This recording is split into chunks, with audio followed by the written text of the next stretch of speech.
Hi, I'm Jonathan, and today I'm going to talk to you a little bit about the importance of the new user experience and hopefully give you some insights into how it might be improved in various contexts. Okay, so I'm willing to bet that everyone here has been a new member of a community before. Maybe think of your first day here at Microsoft or your first day as a student at UW. You probably had some idea what you were there to do. You might have even known some people. But did you know where to find your first class, or even where the nearest vending machine was? What if you committed some code that brought down the test site? Was someone going to yell at you? What if, when you tried to sign into your computer for the first time, your password didn't work? Okay, so wait, do you call HR or IT? What if you come back from the bathroom with toilet paper on your shoe? Well, okay, maybe you can't really cover for that last possibility, but I'm willing to bet that most of you got some sort of orientation that accounted for many of these others. And that's a good thing, because Microsoft and UW are both huge organizations with tens of thousands of people, dozens of buildings, units, departments. Without some sort of primer, tour, tutorial, map, or mentor, most people would run screaming on their first day. Now, let me present you with a very different new user experience at an organization that, in its own way, is as big and complex as UW or Microsoft. Wikipedia, the 7th most trafficked site on the web. There are 4 million articles and something like 37 million unique pages on the English language Wikipedia alone. And at any one time, there are about 35,000 regular editors, people who use a dedicated username and edit Wikipedia at least several times a week. These folks are the Wikipedians.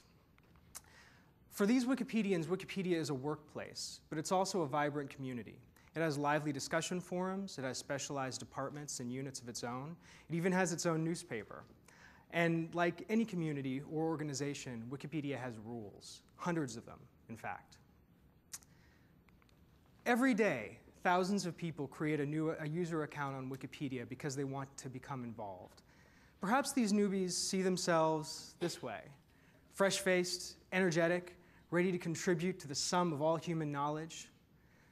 Unfortunately for them, many of their coworkers who they haven't met yet see them this way, as potential vandals, trolls, evildoers intent on infecting Wikipedia with poorly written articles on trivial subjects, outright lies, and random profanity. Even their less suspicious-minded coworkers probably see them like this, as whiny babies who are just going to mess things up without knowing it and are going to require a lot of coddling. Now, as unflattering as this picture is, there's actually some truth to it. Only, it's not the newbie's fault. To a new user, pretty much everything about Wikipedia is difficult and frustrating. From editing pages to learning the rules, very little is self-evident, and it's hard to get the help you need when you need it. And unfortunately, the newcomer's first exposure to the Wikipedia community and its rules is often in the form of terse, threatening messages on their user pages, informing them that they've just done something gravely wrong. But Wikipedians aren't bad people. In fact, Wikipedians are great people. They're creating one of the largest information repositories ever known on the planet.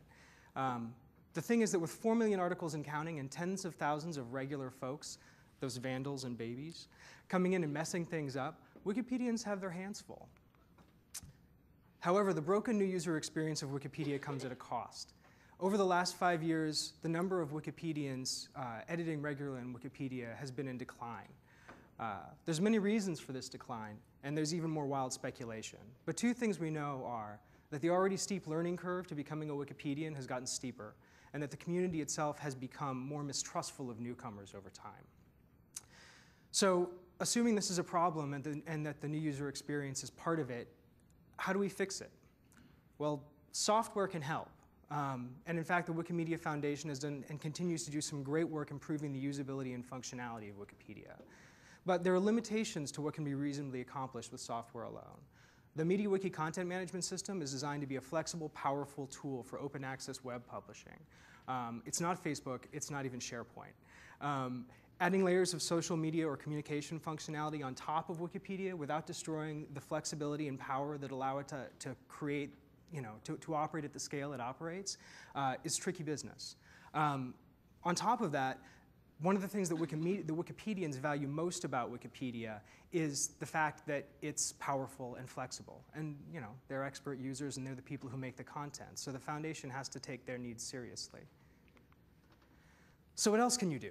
The remainder of my talk, I'm going to sketch out one solution to the new user experience problem, or maybe one part of one solution, that's lightweight, sustainable, and community-driven. It's called the Tea House. It's a space for new editors. This is the main page of the Tea House. You can see it's simpler and cleaner than many editor-facing Wikipedia pages. It should feel a lot more interactive, too. There are pictures of people. There are some fairly obvious calls to action. There's even some dynamic content. The Tea House also has a Q&A page where new editors, who we call guests, can ask questions, a guest profile page where they can share a little bit about themselves, and a separate profile page for the Wikipedians who help out at the Tea House. We call ourselves hosts. We designed the Tea House from the ground up with new editors in mind, using a few simple design principles. When you put these simple principles together, they can help you create rich, positive new user experiences in social software, online communities, maybe any sufficiently complex collaborative system. So, new user experience principle number 1, prioritize usability.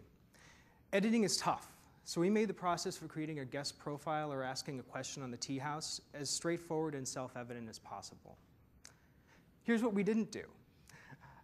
This is the main help forum on Wikipedia. Now, not only is it not immediately clear how to ask a question here, or even whether you're allowed to ask a question, but if a new user wants to ask a question about how to edit a page, they have to edit this page to do it. Doesn't that seem kind of sadistic? We thought so. So on the Tea House Q&A board, users can ask questions by filling in simple JavaScript edit forms and clicking Ask My Question. At the same time, we know that becoming comfortable with editing is the essence of becoming a Wikipedian. So for most interactions on the Tea House, new users will still edit a wiki page. But when we ask guests to edit, we make the process easier with clear, contextual prompts and structured workflows. Second principle, surface relevant activity. Looking at a typical Wikipedia page, even an active one, and you might not notice that there's anything happening there at all. For instance, this is one of the liveliest discussion forums on Wikipedia. How lively it looks. Now, one problem with this is that when you create a new thread on this forum, it shows up at the bottom of this ever-lengthening page. Think of this as the anti-activity feed pattern, with the oldest discussions right at the top. This was taken 2 days ago. And the newest ones buried 4 or 5 screens down. On the Tea House, we bring all this activity to the surface, literally. On the Tea House Q&A board, when a guest asks a question, their question is posted to the top of the page, not the bottom, so that they know their question will be seen by hosts, and that the next guest who comes along will see that this is an active space. Principle number 3, show the community. Just like everything on Wikipedia, the Tea House is powered by volunteers. But most new editors aren't aware that there's a community behind the Wikipedia at all. And those discussion forums, newspapers, rules I mentioned have to be sought out. So there's little interactive possibility for new users. The Tea House shows you who the people are and allows you to introduce yourself to Wikipedia in a safe and engaging space. On the guest page, you can see that there are a lot of other new editors. Some may be like you, some may be different, joining Wikipedia all the time. On the host profile page, you see that Wikipedians are real people too, or possibly dogs or peacocks. Principle number 4, encourage empathy. Providing a place where new users and Wikipedians can meet each other and have positive experiences is really the key to why the Tea House works. It encourages empathy on both sides. Here's one example of what a little empathy can do. On the help desk, which I showed earlier, if you ask a question, you might get an answer kind of like this. Not particularly helpful. On the Tea House, you're more likely to get an answer like this. It's detailed, it's personal, and it's welcoming. And odds are, you're going to get more than one answer to your question.